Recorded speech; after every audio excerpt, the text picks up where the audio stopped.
ముందుకు పోదు. ఇలా అంతర్జాతీయంగా డాలర్ పత్రం అయిపోయింది, ధరలు పెరుగుతున్నాయి, ఇలా నిత్యావసర ధరలు పెరుగుతున్నాయి, ఇలా హోటళ్ల దగ్గర నుంచి ప్రతి వస్తువు దగ్గర, ఇడ్లీ దగ్గర నుంచి బిర్యానీ దగ్గర నిత్యావసర సరుకులు అన్ని ధరలు పెరుగుతున్నాయి. పెరుగుతుంటే మొద్దు నిద్రపోతున్నారు. ఎందుకు జరుగుతుంది?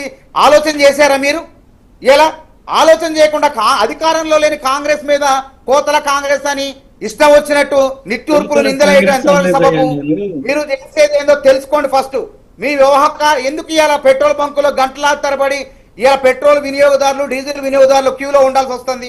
ఆటో డ్రైవర్లు గ్యాస్ కోసం కిలోమీటర్ల మీద బారులు తీరి ఎందుకు?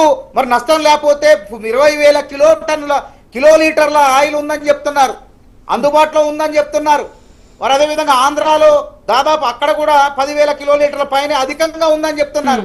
మరి అధికంగా ఉందని చెప్తున్నప్పటికీ ఎందుకు జనాలు రోడ్ల మీద కిలోమీటర్ల మీద నిల్చుంటున్నారు?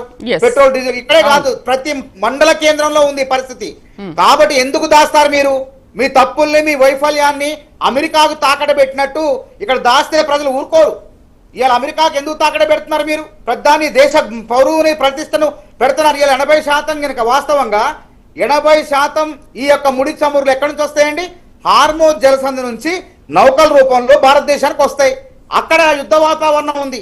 విచిత్రమైన పరిస్థితి ఏంటంటే అక్కడ దుమ్మితే ఇక్కడ జ్వరం వస్తుంది, అక్కడ జరిగితే అక్కడ ఏదైనా అయితే ఇక్కడ మనకి ఇబ్బంది అవుతుంది.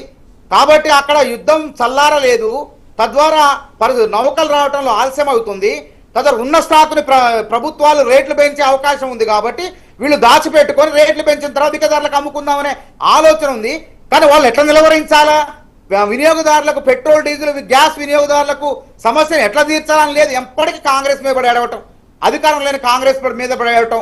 ఎన్నికల్లో ఎట్లా లబ్ధి పొందాలి? ఇప్పుడు కనుక రేట్లు పెంచినట్లయితే ఆడ ఓట్లేరు, చిత్తుగా పశ్చిమ బెంగాల్లో ఓడిపోతారు. కాబట్టి అదును చూసుకొని ఈ కొరతలో రేట్లు పెంచేసేసి అంతర్జాతీయంగా ముడి చమురు ధరలు పెరిగినప్పుడు తప్పకుండా రేట్లు పెంచాల్సి వస్తుంది. కాబట్టి ఈ విధంగా ఈ ఎలక్షన్లు ఉంది కాబట్టి ఈ కొరతని ఈ విధంగా చేసేసి ప్రజలకు అలవాటు చేసే ప్రయత్నం చేస్తున్నారు. తప్పంతా మీ దగ్గర పెట్టుకుని కాంగ్రెస్ నిందిస్తే ఏం ప్రయోజనం? ఇప్పటికైనా ఆర్థికవేత్తలుగా ఆలోచన చేయండి, ముందు చూపుతో ఆలోచించండి. ఎప్పుడు ఉద్రేకాల చూపుతో, ఎప్పుడు రెచ్చగొడదామా, లబ్ధి పొందుదామా, ఆ వాడి పేరు చెప్పి వీడి పేరు చెప్పి చేద్దామని లబ్ధి మాత్రం పొందకండి. ఇప్పుడు రోడ్ల మీదకు జనాలు రాకుండా పెట్రోల్ కోసం, డీజిల్ కోసం బారులు తీరకుండా చూడండి. ఇప్పుడు కూడా పోయి చూద్దాం, పాడి కెమెరా పెట్టండి. తార్నాక గాని, మల్కాజ్గిరి గాని ఎక్కడైనా సరే పెట్రోల్ కోసం క్యూలో నిల్చొని బారులు తీరున్నారు. దీన్ని ఉన్నమాట చెప్తే ఉలిక్కి పడుతున్నారు, కాంగ్రెస్ మీద ఎగిసిపడుతున్నారు. ప్రతిపక్షంగా మా బాధ్యత మీరు ఒళ్ళు దగ్గర పెట్టుకొని పేద సామాన్యులకు, మధ్య తరగతికి పెట్రోలు, డీజిల్ అందుబాటులో ఉంచండి, కొరత లేకుండా చూడండి అని మేం చెప్తున్నాం. ఇవాళ మీరేం చేస్తున్నారు? కాంగ్రెస్ పార్టీ కోతల కాంగ్రెసా? ఈ మాటలు మాట్లాడటానికి ఇంతకన్నా దిగజారుడుతనం ఇంకోటి ఉండదు. ఇది చేతగాక దిగజారిపోవటం అంటారు, నీ చేతగాక ఎదుటి వాళ్ళ మీద నిందలు వేయటం అంటారు.